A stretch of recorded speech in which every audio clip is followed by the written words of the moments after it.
bien, vamos a dialogar ahora con la licenciada y doctora en Ciencias Físicas, Adriana Serkis, presidenta de la Comisión Nacional de Energía Atómica. Adriana, buen día. Darío Ríos te saluda. ¿Cómo estás? ¿Qué tal, Darío? ¿Cómo estás? Espero que, estén bien ustedes y toda la audiencia.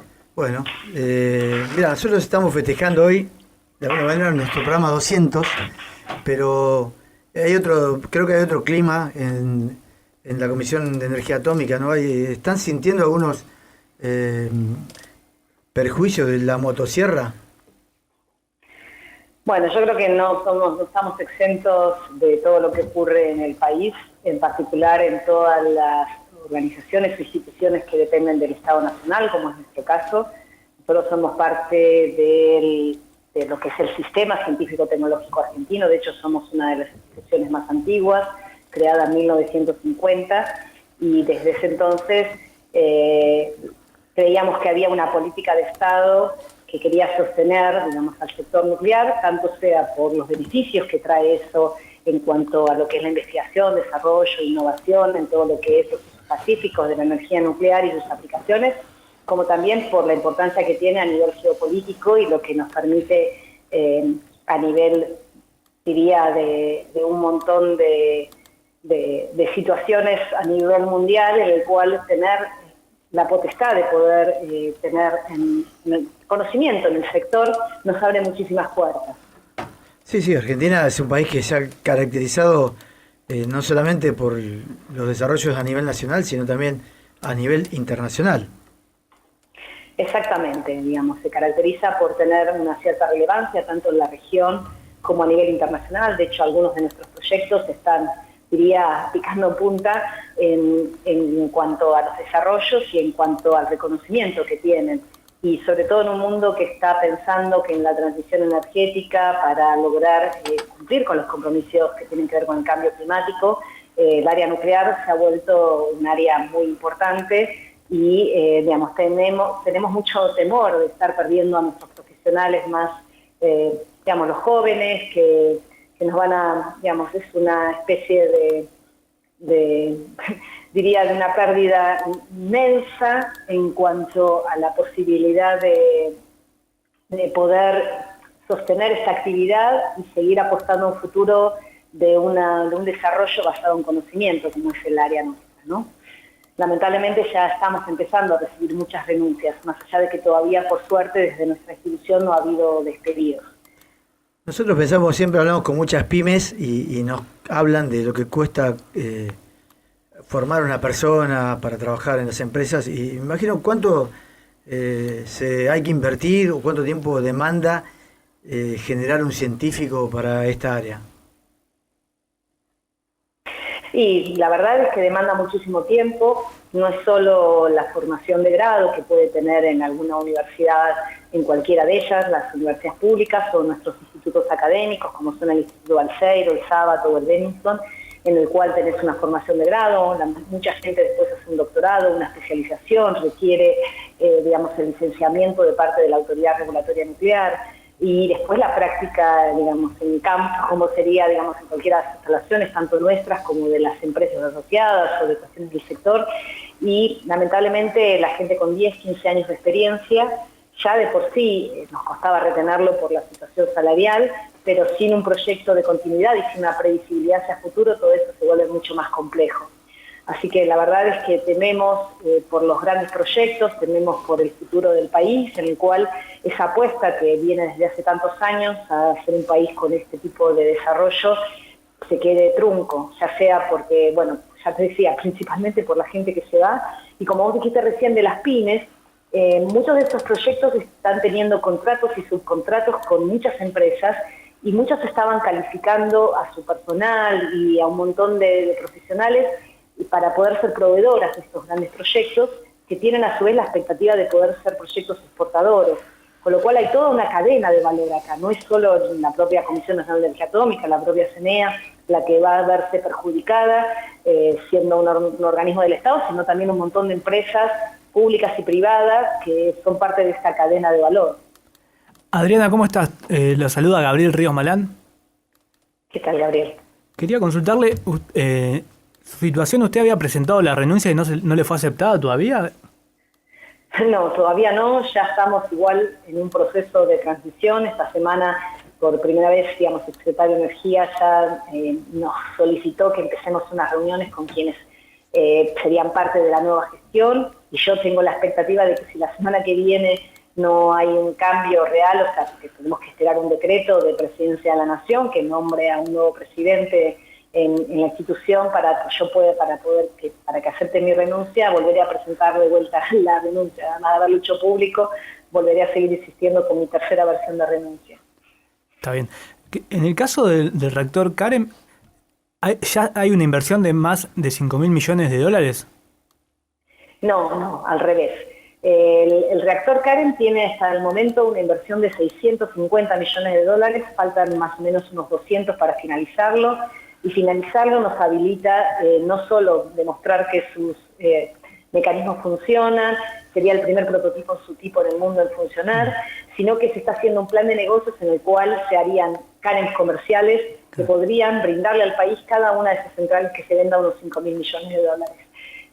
Así que no es que se gastó eso hasta ahora. Si lo comparás con otros proyectos, existe un reporte de la Agencia de Energía Nuclear que depende de la OCDE, digamos, es un reporte mundial que analiza los proyectos más avanzados, y a diferencia de nosotros, que tenemos ya más de un 65% de la obra hecha, con muchos menos trabajadores, hay otros proyectos en el mundo que tienen una inversión muchísimo más alta, como ocurre con el NuScale de Estados Unidos o con el de Inglaterra, y que sin embargo tienen una ejecución de cero hasta ahora, o sea, está solo en papel esos proyectos, y tienen muchas más personas trabajando. Así que, digamos, es muy interesante ese reporte. Las invito a los oyentes a que lo busquen. Es el reporte de la NEA, Nuclear Energy Agency, digamos, que pueden encontrar ese reporte y pueden ver cómo realmente nuestro proyecto es uno de los más avanzados del mundo.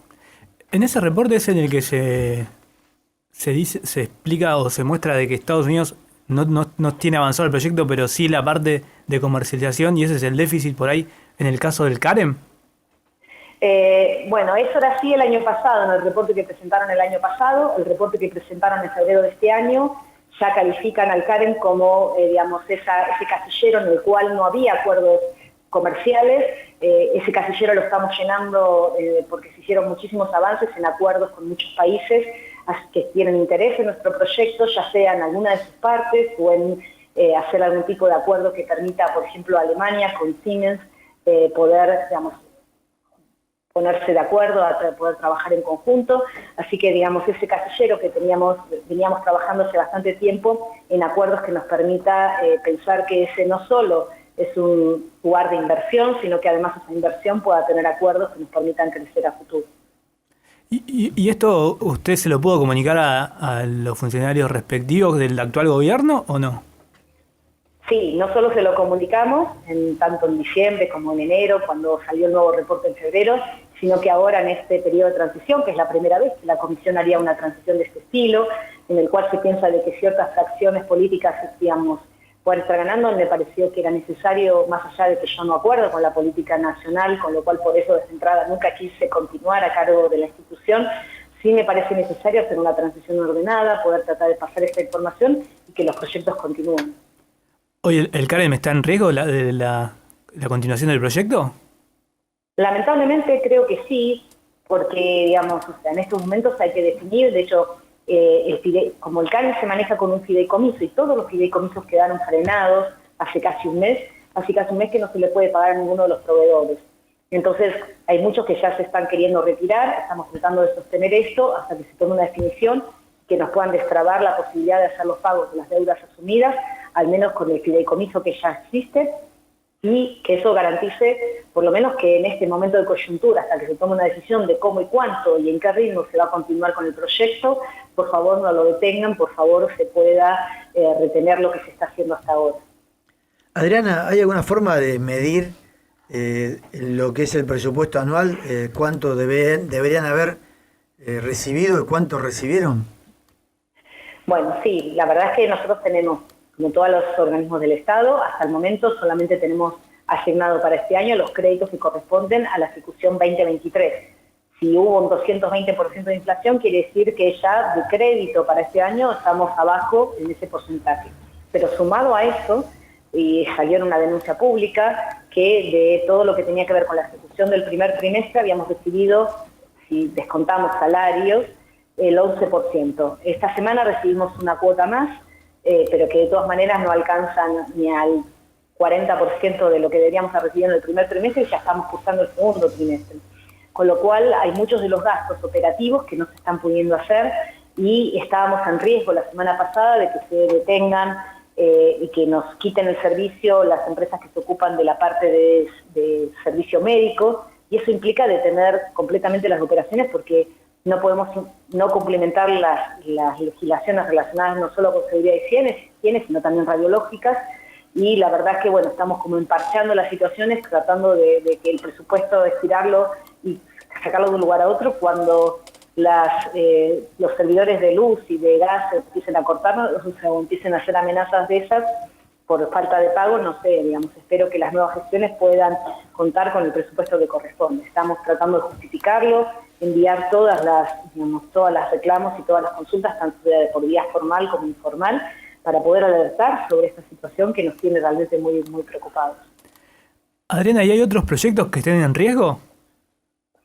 Y todos los proyectos de la institución, ¿no? O sea, imagínate que si uno detiene las operaciones porque no puede tener el transporte para llegar, por ejemplo, al Centro Atómico de Ezeiza, al lugar donde se producen los radioisótopos para todo el país, o el lugar donde se hace la irradiación de material o de insumos médicos para poder esterilizarlos, o proyectos que continúan en ese lugar y en otros, todos están en riesgo. Lo que pasa es que ahí, en particular, los grandes proyectos es donde más se ven. Uno, entonces, como dije antes, es el CAREN, otro es el RA10, que es el reactor multipropósito, en el cual el principal contratista es INVAP. INVAP ya, digamos, hubo, digamos, de 200 y pico de trabajadores que había en la obra. En este momento me dicen que hay menos de 100, porque, digamos, están empezando a dejar de hacer tareas debido a la falta de pago. Y bueno, lo mismo puedo decir con el Centro Argentino de Prototerapia, que es un centro que va a ser para el tratamiento particularmente del cáncer infantil, que se está construyendo frente al Rojo y que ya está en más del 90% de la obra, y que necesitamos que se termine, y estaban empezando a trabajar con justamente la empresa que instala el equipo final. Así que sí, la verdad que hay muchísimos proyectos que están en riesgo, y bueno, esperamos que todo eso. Lo que nos pasa es que hay una falta de previsión, no sabemos cómo va a continuar, y bueno, eso es muy riesgoso, ¿no?, en este momento. ¿Está la planta de agua pesada también de Neuquén? Sí, también, digamos, otro de los grandes proyectos, perdóname, es el cuarto que no mencioné, porque son los 4 proyectos más grandes que tenemos. Si bien hay muchísimos otros, tenemos más de 30 proyectos de inversión en diferentes áreas, diferentes temas, como es el apoyo a las centrales nucleares, en diferentes mecanismos. El cuarto más importante también que tenemos es la planta industrial de agua pesada, que se firmó un convenio en mayo del año pasado y que lleva 25 meses su puesta en marcha. En ese proyecto hay como 2 partes, una parte que es continuar con el mantenimiento de la misma planta, y el otro que son todas las operaciones necesarias para la puesta en marcha. Esta segunda parte requiere la incorporación de personal para irlos formando antes de que se terminen de jubilar los que saben sobre la operación de la planta, y también muchas tareas que tienen que ver con el revisar algunas de las partes, el traer, digamos, componentes de afuera, y en ese caso tampoco tenemos claro cómo va a continuar ese proyecto. Tenemos un interés muy grande de empresas del exterior que ya han firmado cartas de compromiso hacia la compra de estos materiales, quiere decir que es una inversión que se podría recuperar. Y también tenemos a una empresa de Canadá en particular que están interesados en que esa planta se pueda volver a poner en marcha.